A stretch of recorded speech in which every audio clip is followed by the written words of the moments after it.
Mismong si Vice President Sara Duterte ang may panibagong paratang laban kay Senator Risa Hontiveros. Bago pa man lumitaw ang di umano'y paid Senate witness na si Michael Murillo o alias Rene, nabasa na raw ng VP ang affidavit nito. Doon nakasaad na nagkanlong umano si Hontiveros ng ilang ICC witnesses. Si Murillo ang nooy testigo sa isang Senate hearing ni Hontiveros tungkol sa KOJC abuses kung saan nadawit din ang pangalan ng bise at ng kanyang amang si FPRRD. Merong mga nakalagay doon na nakasama niya ang mga witnesses ko ng ICC doon sa isang bahay kung saan siya pinatiram ni Senator Hontiveros. Una nang tinanggi ni Hontiveros na may kondo siyang pagmamayari bilang buwelta sa sinabi ni Murillo na pinapatuloy daw siya doon ng senadora.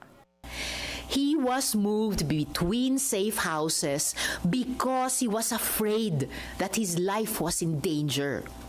Hinimok ni VP Sara si Murillo na magsampa na ng kaso if needed.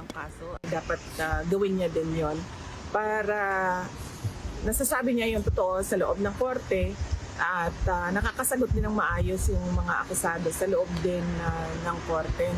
1 million pesos umano ang binayad ni Hontiveros sa witness para idawit ang pangalan ng mag-amang Duterte at ni Pastor Apollo Kibuloy.